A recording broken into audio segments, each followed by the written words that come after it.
नमस्कार दोस्तों, स्वागत है आपका अपने YouTube channel Shri Ram maths पर। तो देखिए आज हम यहाँ पर MS एक्सेल से रिलेटेड जो भी इंपॉर्टेंट क्वेश्चंस हैं उन सभी क्वेश्चंस को हम यहाँ पर डिस्कस करेंगे।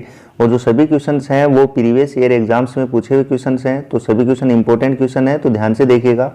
तो चलिए स्टार्ट करते हैं। पहला क्वेश्चन है कि एक वर्कशीट में रेंज होती है। तो देखिए वर्कशीट में जो रेंज है वो सेलों का समूह होती है, तो ए ऑप्शन जो है इसका यहाँ पर राइट आंसर हो जाएगा। अगला ऑप्शन देखिए, एक्सेल में जहां पॉइंटर उपस्थित है वह सेल कहलाता है। तो देखिए जहां पॉइंटर उपस्थित होता है उस सेल को हम एक्टिव सेल कहते हैं, तो सी ऑप्शन जो है इसका यहाँ पर राइट आंसर होगा।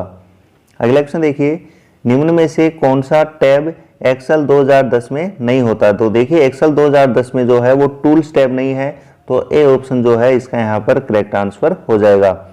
अगला क्वेश्चन देखिए, निम्न में से कौन वैध सेल एड्रेस नहीं है। तो देखिए सेल एड्रेस में पहले कॉलम का लेबल होता है और उसके बाद में रो का लेबल होता है, और कॉलम के लेबल में पहले अल्फाबेटिकल अक्षर से लिखा जाता है और जो रो का लेबल है वो न्यूमेरिक अक्षर से लिखा जाता है। तो जो डी ऑप्शन जो है इसका राइट आंसर हो जाएगा, क्योंकि उसमें पहले जो है वो रो का लेबल लिखा हुआ है और बाद में कॉलम का लेबल लिखा हुआ है, जबकि पहले हम कॉलम का लेबल लिखते हैं और उसके बाद में रो का लेबल लिखा जाता है, और कॉलम का लेबल अल्फाबेटिकल नंबर से लिखा जाएगा और जबकि जो रो है उसका लेबल जो है वो न्यूमेरिक अक्षरों से लिखा जाता है। नेक्स्ट क्वेश्चन देखिए, एक्सेल विंडो को कौन सा क्षेत्र सेल के मान एवं सूत्र को प्रदर्शित करता है। तो जो एक्सेल विंडो का फॉर्मूला बार है उसमें सेल के मान एवं सूत्र जो है वो प्रदर्शित होते हैं, तो सी ऑप्शन जो है इसका यहाँ पर करेक्ट आंसर हो जाएगा। अगला क्वेश्चन देखिए, एक्सेल 2010 में एक वर्कशीट में कितने कॉलम होते हैं। तो देखिए एक वर्कशीट में जो कॉलम की संख्या है वो 16,384 होती है, तो ए ऑप्शन जो है इसका यहाँ पर करेक्ट आंसर हो जाएगा। अगला क्वेश्चन देखिए, वर्कशीट पर क्षैतिज और ऊर्ध्वाधर लाइनों को क्या कहते हैं। तो देखिए जो वर्कशीट में हॉरिजॉन्टल और वर्टिकल लाइंस होती हैं उनको हम ग्रिड लाइंस कहते हैं, तो डी ऑप्शन इसका यहाँ पर करेक्ट आंसर हो जाएगा। अगला क्वेश्चन देखिए, एक्सेल 2010 में एक वर्कशीट में कितनी रो होती हैं। तो देखिए एक वर्कशीट में जो है वो रोज की संख्या 10, 48, 576 होती है, तो डी ऑप्शन इसका यहाँ पर राइट आंसर हो जाएगा। अगला देखिए, सेल एड्रेस B16 प्रदर्शित करता है। तो देखिए B16 जो है उसमें पहले जो लिखा होता है वो कॉलम का लेबल होता है, तो B तो कॉलम है और जो 16 है वो रो है, तो B कॉलम और 16 रो, तो सी ऑप्शन जो है इसका यहाँ पर करेक्ट आंसर हो जाएगा। अगला क्वेश्चन देखिए, निम्न में से किस फंक्शंस का प्रयोग विद्यार्थी द्वारा प्राप्तांक का औसत जानने के लिए किया जाता है। तो औसत निकालने के लिए हम एवरेज का यूज करते हैं, तो बी ऑप्शन जो है इसका यहाँ पर करेक्ट आंसर हो जाएगा। और देखिए एक्सेल में कोई भी जो फंक्शन होता है या फॉर्मूला होता है उसको स्टार्ट करने के पहले हम इक्वल का साइन लगाते हैं।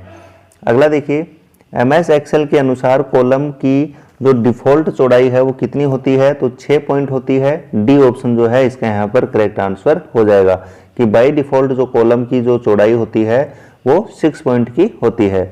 अगला देखिए, MS एक्सेल में टाइटल बार के एकदम नीचे कौन सी बार होती है। तो देखिए जो टाइटल बार के एकदम नीचे जो है जो बार होती है उसे हम मेनू बार कहते हैं, तो ए ऑप्शन जो है इसका यहाँ पर राइट आंसर हो जाएगा। अगला क्वेश्चन देखिए, B1 से B8 की रेंज को निम्न प्रकार दर्शाया जाता है। तो देखिए यदि हमें सेल्स के बीच की जो रेंज है उसको दर्शाने के लिए हम कोलन साइन का यूज करते हैं, तो सी ऑप्शन जो है इसका यहाँ पर करेक्ट आंसर हो जाएगा कि यदि हमें B1 से B8 की रेंज को लिखना है तो हम B1 बीच में कोलन का साइन आता है और फिर B8 से दर्शाते हैं। अगला क्वेश्चन देखिए, MS एक्सेल में गणना करने के लिए किस फीचर का प्रयोग किया जाता है। तो देखिए गणना करने के लिए जो है हम फॉर्मूला का यूज करते हैं, तो बी ऑप्शन जो है इसका यहाँ पर करेक्ट आंसर हो जाएगा। अगला क्वेश्चन देखिए, इलेक्ट्रॉनिक स्प्रेडशीट क्या है। तो जो इलेक्ट्रॉनिक स्प्रेडशीट है वो एप्लीकेशन प्रोग्राम होता है, तो बी ऑप्शन जो है इसका यहाँ पर करेक्ट आंसर हो जाएगा। अगला क्वेश्चन देखिए, एक्सेल में डाली जाने वाली न्यूनतम दिनांक होती है। तो देखिए जो एक्सेल में हम 1 जनवरी 1900 से नीचे की जो डेट है वो नहीं डाल सकते, जो न्यूनतम दिनांक है जिसको हम डाल सकते हैं वो 1 जनवरी 1900 है, तो ए ऑप्शन जो है इसका यहाँ पर करेक्ट आंसर हो जाएगा। अगला क्वेश्चन देखिए, यदि आप किसी वर्कबुक का नाम नहीं डाल रहे हैं तो उसका नाम क्या होगा। तो यदि हम वर्कबुक का नाम नहीं डाल रहे हैं तो बाय डिफॉल्ट जो है उसका नाम बुक 1 होगा, तो बी ऑप्शन जो है इसका यहाँ पर करेक्ट आंसर हो जाएगा। अगला क्वेश्चन देखिए, वर्कशीटों का नाम बाय डिफॉल्ट होता है। तो देखिए वर्कशीट का जो बाय डिफॉल्ट नाम है वो शीट फर्स्ट होगा, तो बी ऑप्शन जो है इसका यहाँ पर करेक्ट आंसर हो जाएगा। अगला देखिए, बाय डिफॉल्ट नई बुक खोलने पर उसमें वर्कशीटों की संख्या होती है। तो यदि बाय डिफॉल्ट हम नई बुक खोलते हैं और उसमें जो वर्कशीटों की संख्या है वो 3 होती है, तो सी ऑप्शन जो है इसका यहाँ पर करेक्ट आंसर हो जाएगा।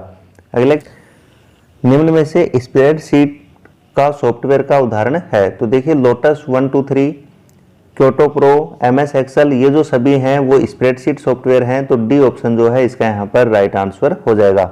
अगला क्वेश्चन देखिए, वर्कशीट के 27वें कॉलम का लेबल क्या होगा।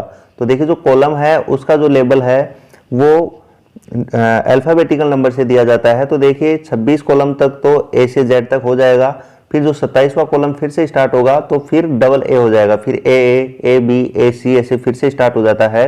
तो जो 27वां कॉलम है उसका लेबल जो है वो ए होगा।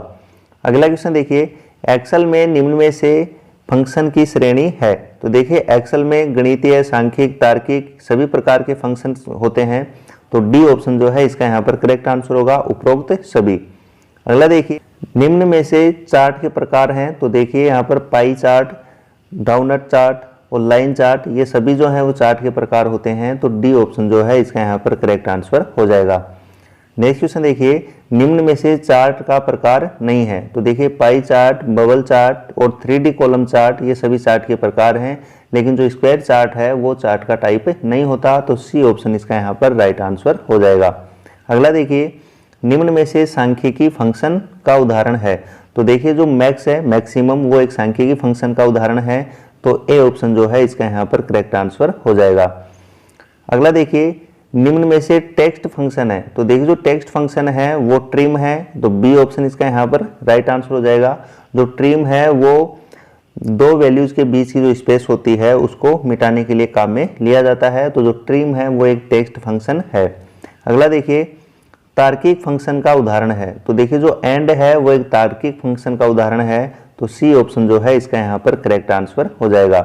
अगला क्वेश्चन देखिए, निम्न में से दिनांक पर कार्य करने वाला फंक्शन है। तो देखिए, जो नाउ है वो दिनांक पर कार्य करने वाला फंक्शन है, तो ए ऑप्शन जो है इसका यहाँ पर करेक्ट आंसर हो जाएगा।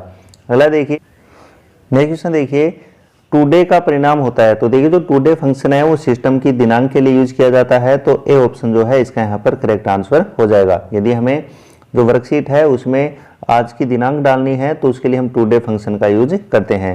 अगला देखिए, इक्वल मोड 10 3 का परिणाम होगा।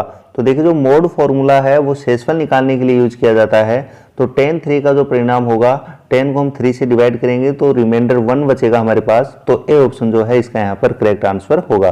ध्यान रखना है, जो मोड है वो शेषफल निकालने के लिए यूज में किया जाता है। अगला देखिए, शेषफल निकालने के लिए फंक्शन है। तो अभी देखा है हमने, शेषफल निकालने के लिए जो फंक्शन है वो मोड होता है, तो बी ऑप्शन जो है इसका यहाँ पर करेक्ट आंसर हो जाएगा। अगला देखिए, जो फॉर्मूला है राउंड 2.14 और 1, ये हमें क्या रिजल्ट देगा। तो देखिए, जो फॉर्मूला है वो हमें ये बताता है कि जो 2.14 है इसका हमें एक डिजिट तक आंसर देना है, डेसिमल में एक डिजिट तक देना है। जो लास्ट में एक लिखा होता है इसका मतलब ये होता है जितना नंबर यहाँ लिखा होगा डेसिमल के बाद में हमें उतने ही नंबर यहाँ पर लेने हैं, तो सी ऑप्शन जो है इसका यहाँ पर करेक्ट आंसर हो जाएगा 2.1। अगला देखिए, फॉर्मूला जो लेफ्ट है माइक्रोसॉफ्ट 5, ये हमें क्या देगा। तो देखिए, माइक्रोसॉफ्ट 5 लेफ्ट हमें ये बता रहा है कि लेफ्ट से जो है जो वर्ड लिखा हुआ है माइक्रोसॉफ्ट, उसमें लेफ्ट से 5 वर्ड हमें लिखने हैं।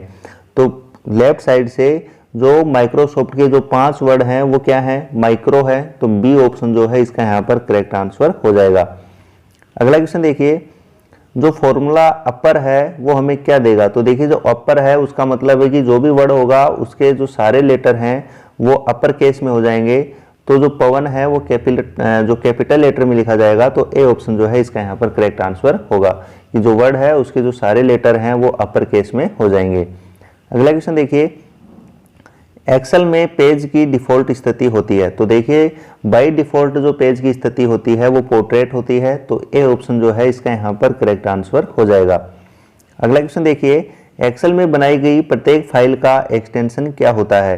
तो देखिए, एक्सेल में बनाई गई जो फाइल है उसका जो एक्सटेंशन है वो .xls होता है, तो बी ऑप्शन जो है इसका यहाँ पर करेक्ट आंसर हो जाएगा। अगला क्वेश्चन देखिए, एमएस एक्सेल में सूत्र की शुरुआत किस चिन्ह से होती है? तो देखिए एमएस एक्सेल में कोई भी फॉर्मूला हो उसकी स्टार्ट जो है वो इक्वल के साइन से होती है, तो सी ऑप्शन इसका यहाँ पर करेक्ट आंसर हो जाएगा।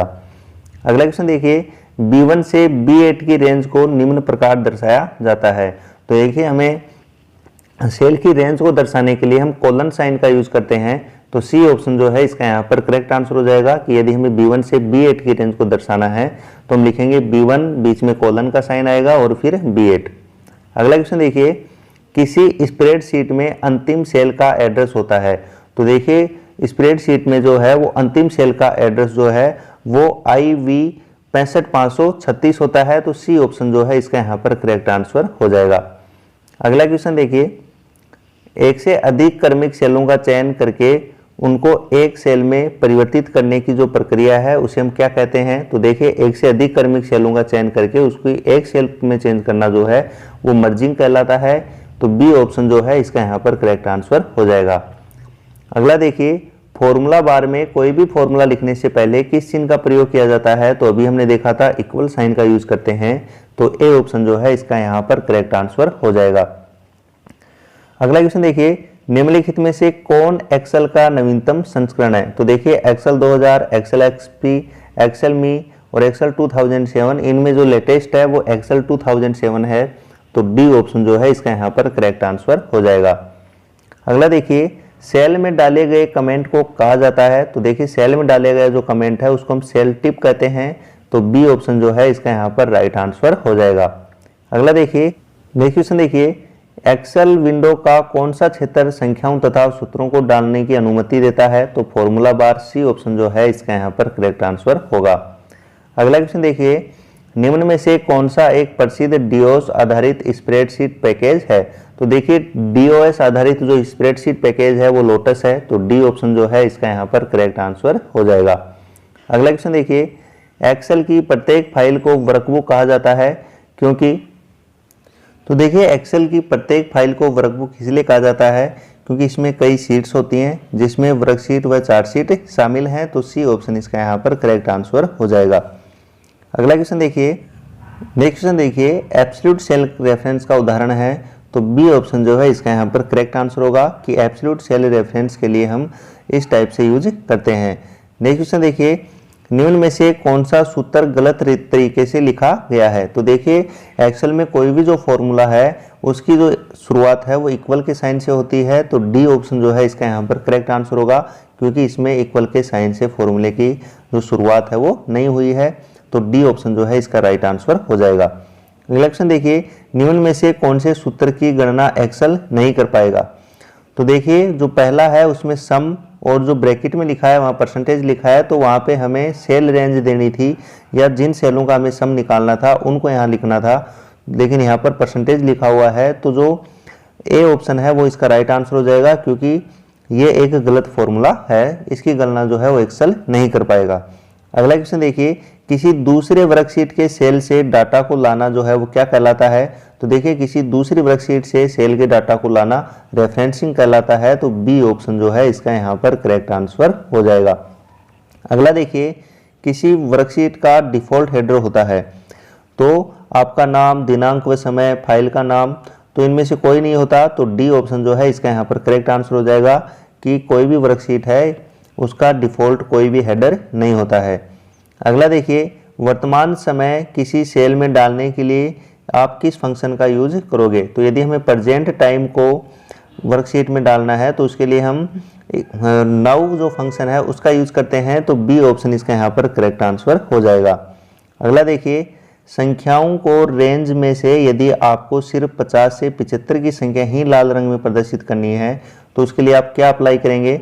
तो देखिए यदि हमें सिर्फ 50 से 75 की संख्याओं को ही लाल रंग में प्रदर्शित करना है तो हम कंडीशनल फॉर्मेटिंग का यूज यहाँ पर करेंगे, तो बी ऑप्शन जो है इसका यहाँ पर करेक्ट आंसर हो जाएगा। अगला क्वेश्चन देखिए, एक्सेल 2016 में अंतिम कॉलम का लेबल क्या होता है? तो देखिए एक्सेल जो 2016 है उसमें अंतिम कॉलम का जो लेबल है वो XFD है, तो ए ऑप्शन जो है इसका यहाँ पर करेक्ट आंसर हो जाएगा। अगला क्वेश्चन देखिए, नई वर्कबुक बनाते समय बाय डिफॉल्ट प्रदर्शित होने वाले वर्कशीटों की अधिकतम संख्या क्या हो सकती है?